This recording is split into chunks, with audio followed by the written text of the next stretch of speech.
You ever hear something and just know your life ain't ever gonna be the same again? It don't have to be a scream or a gunshot. Sometimes it's quieter than that. Sometimes it's sirens cutting through the night like they already know what's been lost. Welcome to Injustice Browning. My name is Mark Joie, and this story, it starts on a Tuesday night in July 1995, but it don't stay there. Make sure you subscribe and tell me in the comments. Have you ever waited for someone who never came home? Malcolm Harris was 33 years old, a father, a husband, and a man with 2 jobs, no days off, and barely enough sleep to count on one hand. He was the kind of man you don't read about in newspapers, 'cause he never asked for attention. All he wanted was to feed his boy, pay the light bill, and keep his word. That night, he was driving home from the warehouse, worked a double. His fingers still smelled like rubber gloves and machine oil. All he wanted was to sit on that porch, take off them steel-toe boots, and hear his son tell him about his spelling test. The porch light was on. Little Dre was sitting there, barefoot, half asleep, head resting on his knees. But Malcolm never made it past the intersection at Surmise Street. They said it was a routine stop, a broken taillight. That's all. The dash cam was malfunctioning, they said. Of course it was. What we do know is this: 4 white officers pulled him over, surrounded the car, shouted conflicting commands, and before Malcolm could say a word, 5 shots tore through the summer night. 1 in the shoulder, 1 in the neck, 3 in the chest. They said he reached for something, but there was no weapon, just a folded paycheck, still sealed, his name printed at the top, the bills inside still warm from his pocket. It was his wallet they mistook for a threat. His tired hands that looked too fast, his skin that read danger before he ever said a word. 3 minutes later, they covered him in a sheet. His blood leaked down the side of the curb like it was trying to run home without him. His wife, Lorna, was washing dishes when the call came in, but she already knew. She'd heard the sirens before the phone rang. She'd heard them her whole life, but this time, they felt close to close. She dropped the phone. It shattered against the kitchen tile. Same sound the glass made when Malcolm's head hit the car window. Dre was still waiting on that porch, still swinging his little legs off the edge, looking down the street, waiting for headlights to hit the corner. He waited even after the sun came up. He waited until a police officer, with a face to calm and eyes to blank, walked up the driveway with a plastic evidence bag. Inside it was a wallet, brown leather, blood-soaked, and a photograph of Dre, age 5, tucked in the fold. The officer didn't say, "I'm sorry." He didn't say he's gone.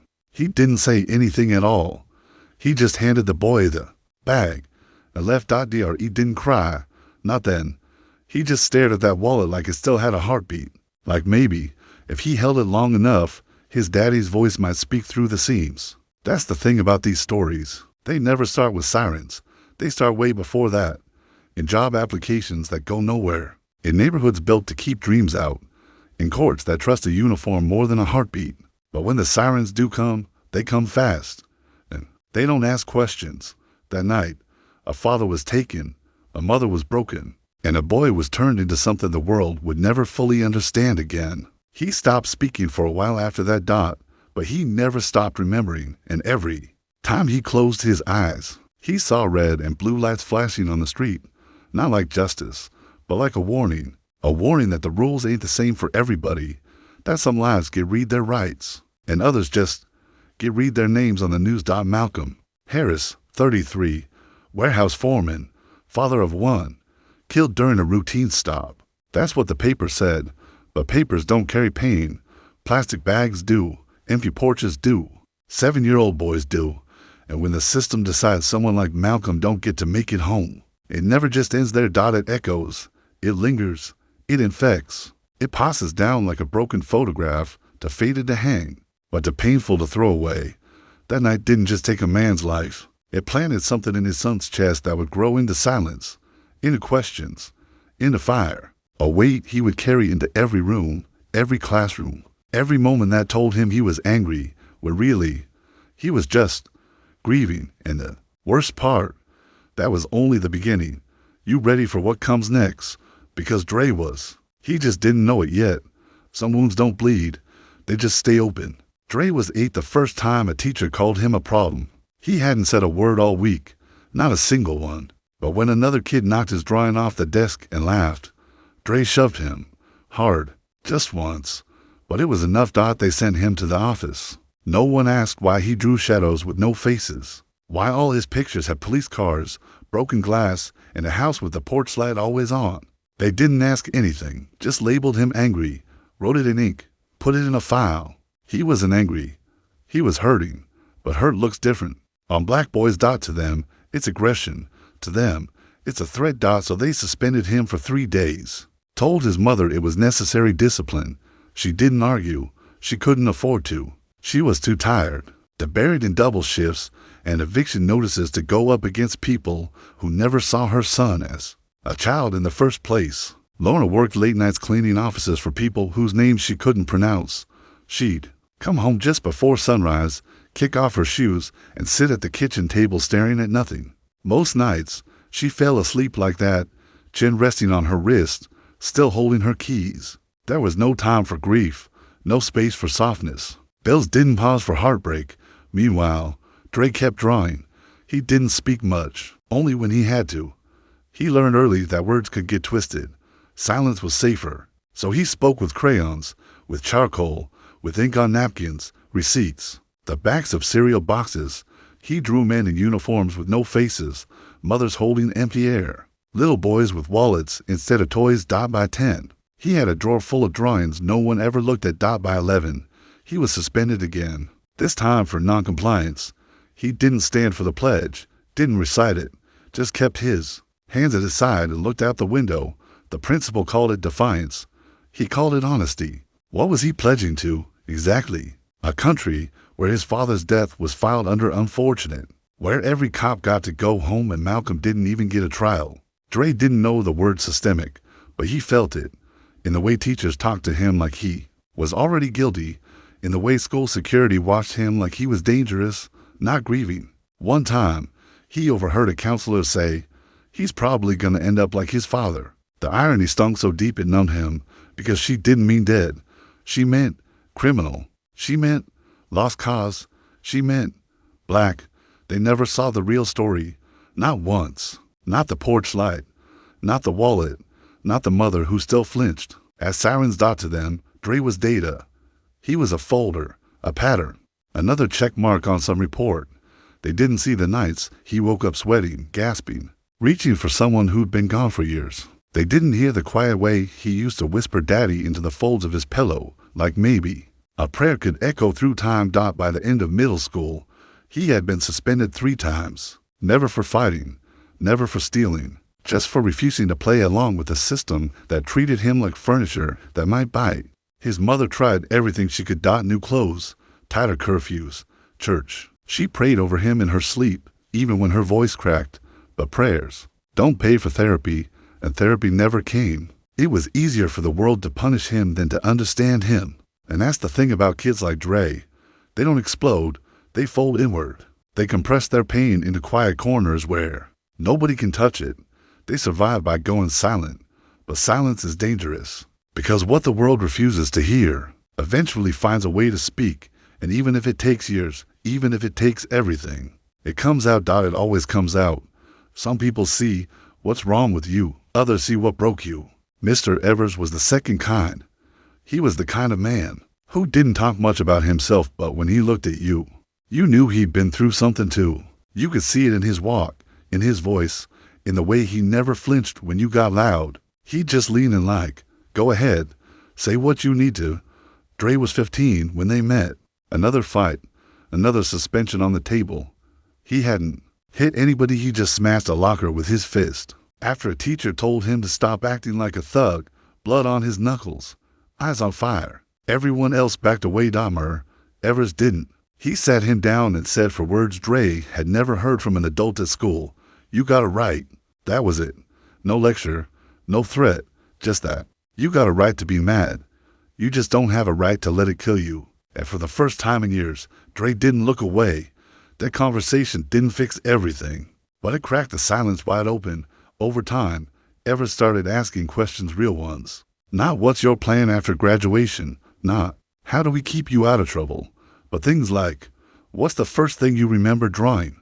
Dre told him, It was a picture of his dad, not bleeding, not dying, just smiling, holding a lunchbox, wearing his work boots. You ever try painting that? Evers asked, and that was the beginning. Not overnight.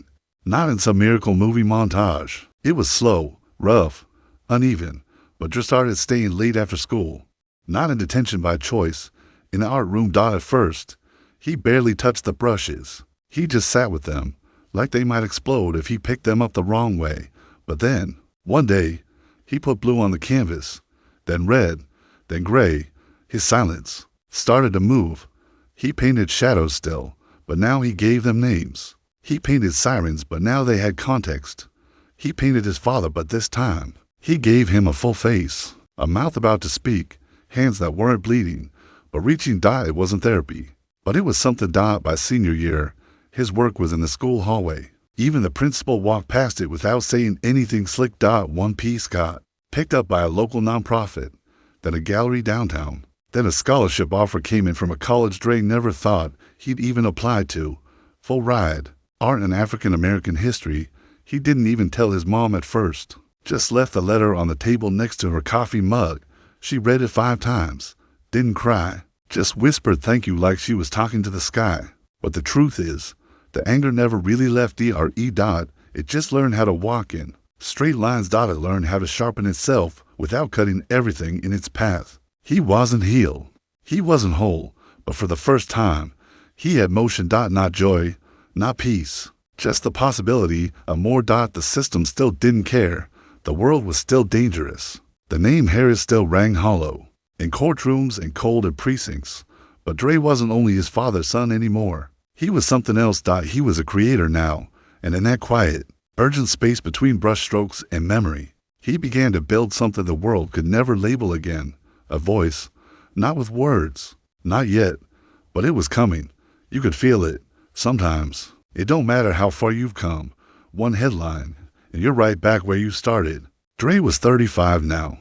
A husband, a father, a teacher. Same high school where Mr. Evers first told him, you gotta write.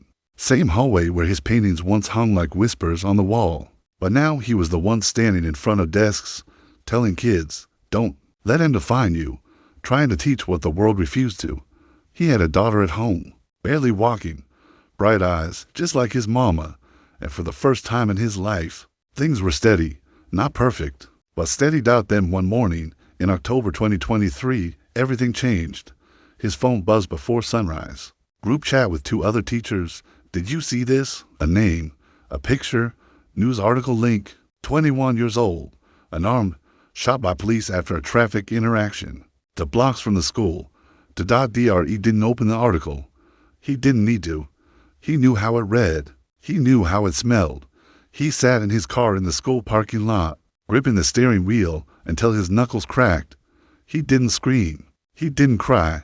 He just went inside. Third period. They played the live stream of the verdict in his classroom. Students sat quiet for kids that age. Some leaned forward, some leaned back, like trying to brace for something they already knew was coming. Not guilty. On all counts. All of them. No weapons, no threats, no charges. Just another name to fold into the list. Just another incident the city would apologize for in a press release. Dre didn't move, didn't blink. He just kept staring at the screen, like maybe if he stared long enough, the words would flip and become something else. But they did in single quotes. Behind him. One of the students whispered, same old thing. Another shook their head. Ain't never gone change. And in that moment, Dre wasn't the teacher anymore. He was the kid on the porch, the boy with the plastic bag in his hands, the sun waiting for headlights, the teenager who drew shadows. He looked around the room, at faces too young to carry this kind of knowing. Kids who hadn't even been born when his father was killed but were already experts in injustice. Already fluent in rage, he excused himself, walked out the back of the building, sat on the curb behind the gym, same place he used to smoke cigarettes. In high school, hiding from the world. But now he wasn't hiding. Now he was remembering. His father's name, the wallet, the blood, the silence after the bullets. It had all come back like it never left. And he realized something right then, something that cut deep. He had built a life, a good one. He had grown, healed, painted, taught, prayed. But no matter how far he got, the rules hadn't changed. Not for him, not for the kids in that room, not for the boy lying cold in that news article. The verdict didn't just free those officers. It reminded the whole city who still gets protected and who gets buried. And that kind of betrayal, it don't just sting. It breaks something sacred, something you can't get back. So Dre sat there, shaking, silent, fists balled tight like he was holding the whole damn weight of history in his palms. He had done everything they said to do. He stayed out of trouble, got the degree, came back to give back, made peace with the past. But what do you do when the past refuses to stay buried? What do you do when justice is nothing but a rumor and truth don't make a dent in a badge? You remember who you are, you remember who they took, and you decide. If they won't hear your voice, they're gonna see it. He didn't throw a brick, didn't raise a sign, didn't yell into the wind hoping someone, somewhere, would finally hear him. He picked up a brush, and this time, he didn't ask permission. It was 3 nights after the verdict. Dre couldn't sleep. His daughter was curled up on his chest, breathing soft, safe, and he couldn't stop thinking about all the fathers who never got to hold their babies. Again, all the men whose stories ended in traffic stops and headlines. He laid her down gently, kissed her forehead, then drove downtown. The courthouse sat there like a monument to silence, cold, untouched, familiar. But across the street, there was a wall, blank, cracked, ignored for years. Most folks didn't even look at it twice, but Dre saw a canvas. He started with black, big, bold strokes, shapes that looked like faces, but only halfway formed. Then came the names, first his father's, then the boy from the verdict, then others' names that had echoed through hashtags and protests, names, whispered like prayers and cried like curses. Trayvon, Sandra, Eric, Brianna, Malcolm. He painted their faces not as victims, but as witnesses to a country that kept promising justice but delivered grief. He worked every night for a week. No announcements, no hashtags, no noise, just paint and pain. A purpose. By the 7th night, people started to notice. A janitor left a water bottle. A bus driver slowed down and nodded. A kid posted a photo online. And within hours, the mural spread like fire. "We are not shadows." That's what he wrote at the bottom. White paint, clean, final. A sentence so heavy it stopped traffic. People came in the hundreds, then thousands. Some brought candles, some brought flowers, some brought their own names to write in the corners. Fathers brought sons, mothers wept openly, strangers held each other like neighbors. The city couldn't ignore it anymore. The courthouse couldn't hide behind press statements and pending investigations, because now the dead were watching, not from tombstones, not from case files, from a wall that refused to be silent. News cameras came. Reporters asked for interviews. Dre didn't speak. He didn't need to. The wall was saying everything. And one afternoon, as the sun dipped behind the skyline, Dre stood in front of it holding his daughter in his arms. She pointed to one of the faces and said, "Daddy, who's that?" He looked up. That one was his father, but Dre didn't say his name first. He said, "That's someone the world tried to forget." Then he looked down at her, smiled slow, and said, "But not you. You'll remember, because that's what legacy is. Not blood, not pain, not even names. It's what we leave behind when the noise dies down. It's the art we build from the ashes. The love we teach through the scars. Is a wall across from a courthouse, daring the city to look, daring it to care, daring it to change. And in that moment, with his daughter in his arms and his father's face watching over them, Dre didn't feel rage. He felt peace, not because justice was served, not because the system was fixed, but because silence had lost. Because even if the law stayed crooked, the voice is WOULD in single quotes T. And sometimes that's how revolutions begin, not with fire, but with color, not with screams, but with truth painted in the open, where everyone has to see it. Thank you for listening. I'm Mark Joie, and this is Injustice. Brown, if this story touched you, don't just scroll past. Subscribe, share it, and tell us in the comments whose name do you still carry? Because the fight don't end with a verdict. It begins with a voice, and sometimes that voice is yours.